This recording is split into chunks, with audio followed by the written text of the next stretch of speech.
श्री स्वामी समर्थ। जय जय स्वामी समर्थ। अवधूत चिंतन श्री गुरुदेव दत्त। स्वागत आहे तुमचं माझ्या यूट्यूब चॅनलवरती। तर आजचा व्हिडिओ कोठेही स्किप न करता शेवटपर्यंत व्हिडिओ नक्की बघा। खूप माहितीपूर्ण असा व्हिडिओ आहे। प्रत्येकाच्या जीवनामध्ये प्रत्येकाला काही ना काहीतरी दुःख असतं। प्रत्येकाच्या दुःखाचं निवारण करण्यासाठी आपण देवाला शरण जात असतो।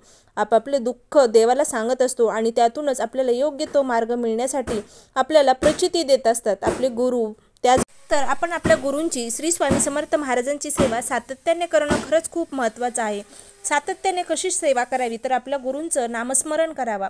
सेवेला अंत नाही आणि स्वामींच्या दरबारामध्ये गेल्यानंतर किंवा स्वामींची आपण सेवा करत असताना आपण सेवा लहान करतो की मोठी करतो याला अजिबात महत्त्व नाही, पण आपण सेवा जी करतो छोटी असो मोठी असो ती फक्त मनातून श्रद्धेने आणि विश्वासाने करायला हवी। तसंच आपल्याला एक छोटासा उपाय करून बघायचा आहे। बघा, विश्वास ठेवा। नक्कीच आपल्याला विश्वास आपल्या ज्या गोष्टीवर असतो ना त्यातून आपल्याला योग्य तो मार्ग मिळत असतो। तर एक छोटा उपाय काय करायचा, आपण आपल्या घरामध्ये ज्यावेळेस मुलं असतात ना लहान, तर त्यावेळेस त्या मुलांचा जर अभ्यास काही लक्षात राहत नसेल, आता एखादी पोयम असू द्या किंवा एखादी छोटंसं वाक्य असू द्या किंवा एखादं फॉर्म्युला असू द्या गणिताचं, तर आपण त्यांना भिंतीवरती चार्ट बनवून आपण लावत असतो। त्यातून ते मुलं येता जाता बघतात आणि शिकत असतात। त्या प्रकारेच आपल्याला देखील एक छोटासाच उपाय करायचा आहे, जेणेकरून आता प्रत्येकाला राग येतो आणि या रागामुळेच आपलं रागावर कंट्रोल राहत नाही आणि विविध गोष्टी आपल्या हातातून घडत असतात। नकळत चुकीच्याही गोष्टी घडत असतात। राग अनावर होणं खूप महत्त्वाचं आहे।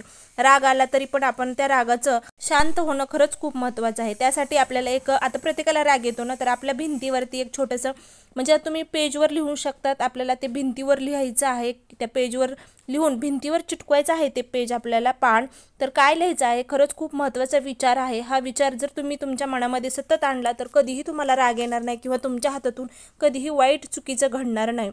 तर काय लिहायचं आहे त्या पेजवरती, तर कोणतेही कारण असो रागवू नका, चिडू नका, मोठ्याने बोलू नका, मन शांत ठेवा, विचार करा, नंतर अंमलबजावणी करा। त्रास फक्त तुम्हालाच, मन शांतीसुद्धा तुम्हालाच। विचार ही एक विलक्षण शक्ती असून तुमचे भलं करण्याचं प्रचंड सामर्थ्य तुमच्या विचारात आहे। म्हणून विचार करा आणि बदला। नशीब नक्कीच तुमचं बदल होईल तुमच्या नशिबामध्ये।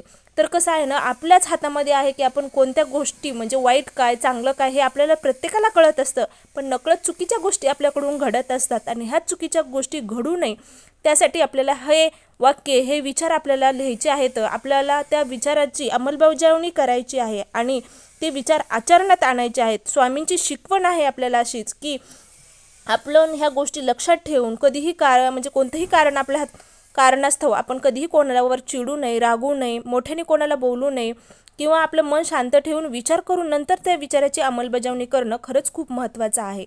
तर आपण हे भिंतीवरती जर लिहून ठेवलं तर येता जाता जर कधी आपण सतत वाचत राहिलो किंवा आपण एखाद्या वेळेस आपल्याला राग आला आणि आपण त्याच्याकडे आपली नजर गेली आणि लक्षात आलं की नाही मी आता ह्या गोष्टीवर अजिबात राग करणार नाही किंवा मोठ्याने बोलणार नाही, लगेच आपण शांत होऊ। तर असं आपल्याला करून ठेवायचं आहे आणि येता जाता त्या गोष्टीवरती नक्कीच नजर ठेवायची आहे जे काही आपण लिहिलेलं आहे त्याच्यावरती। खरंच खूप महत्त्वाचं आहे। स्वामींचं नामस्मरण असू द्या, नामस्मरण म्हणजे श्री स्वामी समर्थ या मंत्राचं जपसुद्धा तुम्ही दररोज एक माळ करून बघा। मन नक्कीच तुमचं शांत होईल, चांगले विचार तुमच्या मनामध्ये येतील, वाईट विचाराचा नाश होऊन जाईल। तर नक्कीच ही गोष्ट करून बघा। श्री स्वामी समर्थ। व्हिडिओ आवडला असेल तर लाईक शेअर सबस्क्राईब नक्की करा।